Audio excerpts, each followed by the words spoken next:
நம்ம கொஞ்சம் வெளிப்படையா பேசலாமா? ஓ பேசலாமே. இந்த திருமண வாழ்க்கையில உங்க பையனும் மருமகளும் எவ்வளவு சந்தோஷமா இருக்கணும்னு நினைக்கிறீங்க? அவங்களுடைய திருமண வாழ்க்கையில என் மகன் மட்டும் சந்தோஷமா இருந்தா போதும். என் மருமகளா சந்தோஷமா இருக்கணும்லாம் அவசியம் கிடையாது. என் மகன் நல்லா சிரிக்கணும். என் மருமக அவ தனியா கூட சிரிக்க கூடாது. அதுவும் என் மகனோட உட்காந்து சேர்ந்து சந்தோஷமா கொஞ்சம் சிரிச்சுக்கிட்டு இருந்தானா அது எனக்கு பொறுக்கவே பொறுக்காது. நான் பில்லி சுனிய வைக்க கூட தயங்கவே மாட்டேன். அவங்க 2 பேரும் சேர்ந்து எங்கேயும் ஜாலியா வெளியில கூட போயிட்டு வரக்கூடாது, அதுக்கு நான் முட்டுக்கட்டை போடுவேன்.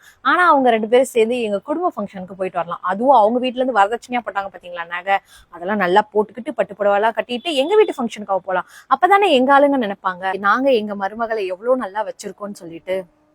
என் பையன் இல்லாத போது நான் என் பையனை பத்தியே பறந்து பேசுவேன். அது என் மருமக காலில் விழுற மாதிரியே பேசுவேன். அவ போய் அவ புருஷன் கிட்ட சொல்லுவான். ஆனா என் பையன் நம்பவே மாட்டானே. அதே நான் என் மருமகளை பத்தி என் பையன் கிட்ட புறணி பேசினா அவன் நம்புவான். ஏன்னா அது என் வளர்ப்பு. நீங்க உங்க பையனுக்கு பொண்ணு பார்க்க போகும்போது உங்க மருமக வீட்டுல என்ன அவங்க சொன்னாங்க? 2 பேரும் சேர்ந்து வாழ்ந்தா அதுவே எங்களுக்கு போதும், அவங்க 2 பேரும் பிடிச்சிருந்தா போதும்னு சொல்லுவோம். அத நம்பிதானே உங்க வீட்டுக்கு வராங்க. அது நாங்க சும்மா விளையாட்டுக்கு சொல்றோம், அதெல்லாம் நீங்க சீரியஸா எடுத்துக்கிட்டா எப்படி?